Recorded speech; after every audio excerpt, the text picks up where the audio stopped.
ये क्या न रहा है? क्या फिर से पार्वती की गोद सूनी रह जाएगी? महादेव ऐसा अनुचित वरदान क्यों दिया? महादेव कुछ भी अनुचित नहीं करते थे।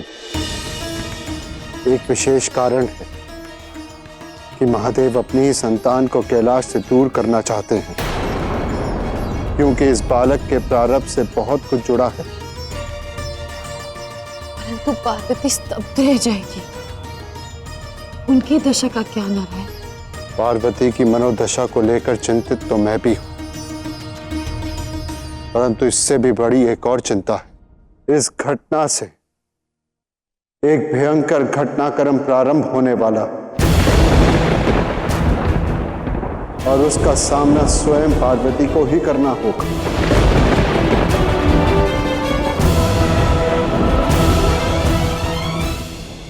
इस बालक का जन्म हिरण्याक्ष को मेरे वचन देने की पूर्ति के कारण हुआ था। तुम्हारा मेरी आंखें बंद करना, ताप से स्वेद निकलना और उस स्वेद के प्रभाव से इस बालक का सृजन होना, ये सब काल चक्र की आवश्यकता थी। और तुम्हारी इस बालक से आसक्ति काल चक्र के घटनाक्रम को प्रभावित करेगी। नहीं, मैं अपनी संतान किसी को नहीं दूंगी देव।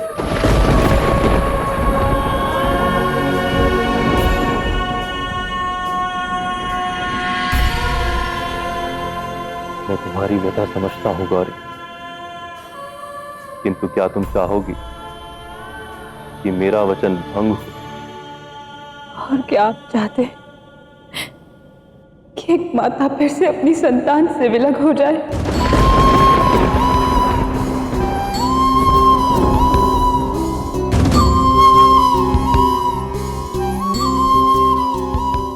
ये बालक शिव के अहंकार और शक्ति के शरीर से त्यागे श्वेत से जन्मा है।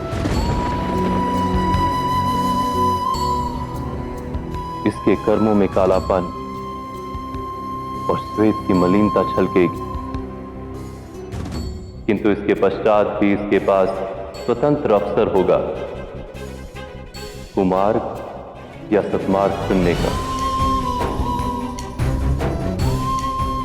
यदि इसने कुमार्ग चुना तो वो पूरे विश्व में अंधकार फैलाने के लिए सक्षम होगा।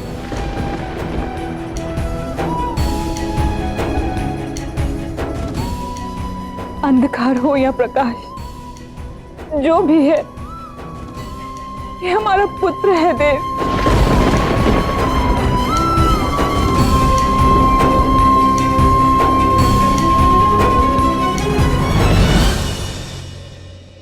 तुम्हारा जो भी निर्णय होगा पार्वती, मैं उसका समर्थन करूंगा।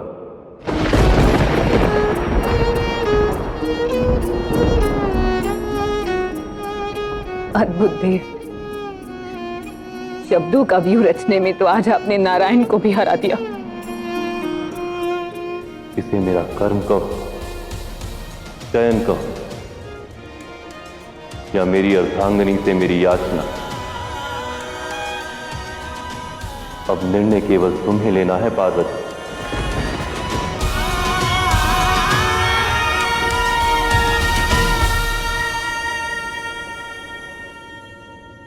मेरी एक शर्त है।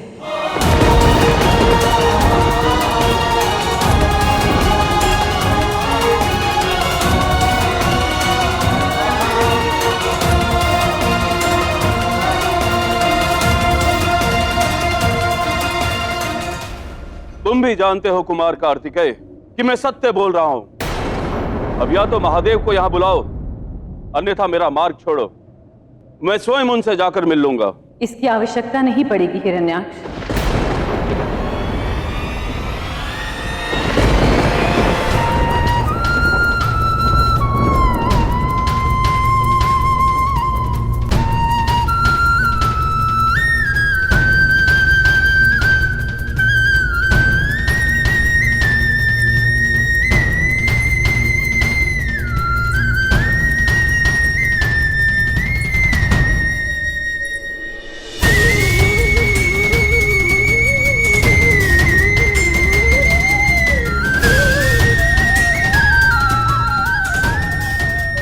शिव और शक्ति का अंश है ये।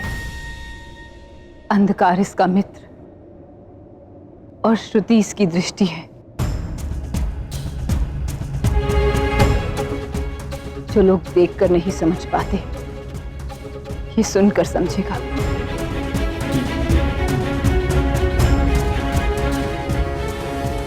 माता हूं इसकी,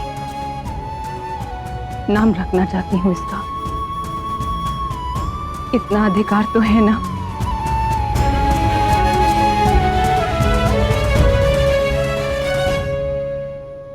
अंधकार इसका मित्र है। इस देश का नाम होगा अंधक।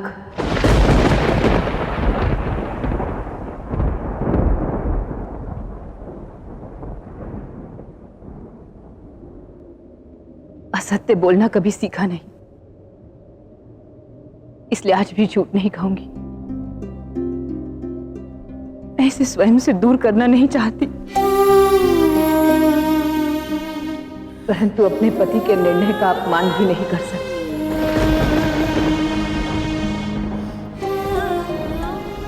एक बार कृतिकाओं को कार्तिकेय सौंपा था मैंने।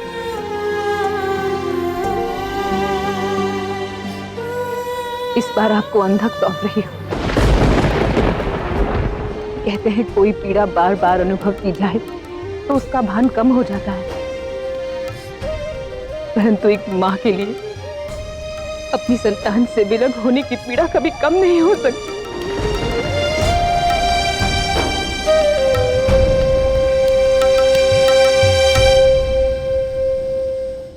पुत्र नहीं, अपने प्राण सौंप रही हूं, इसका ध्यान रखिएगा।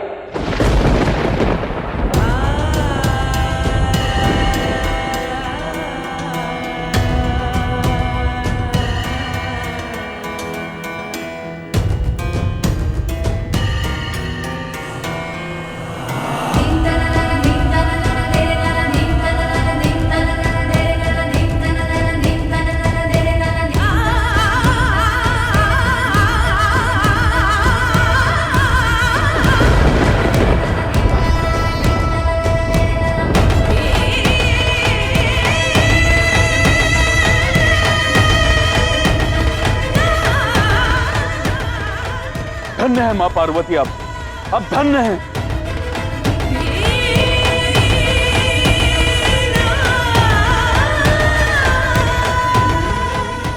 हिरण्याक्ष,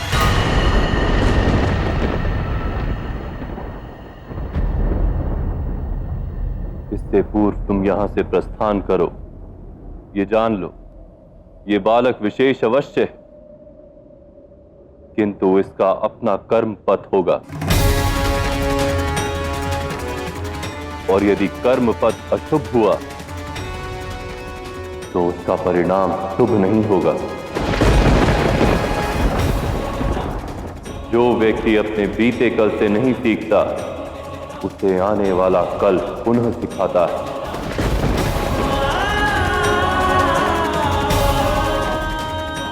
मुझे स्मरण रहेगा महादेव।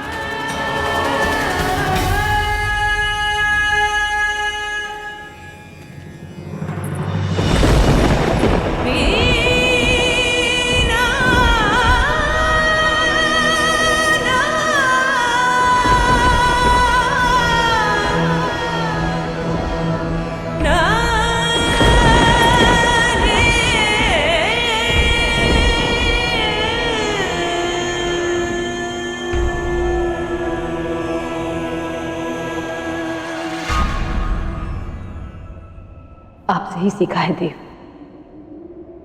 हर कर्म का फल होता है। हम जो चयन करते हैं वही हमारा परिणाम बनता है। आपने 2 बार एक मां को उसकी ममता से वंचित रखा है। इस कर्म फल से तो आप भी नहीं बच पाएंगे।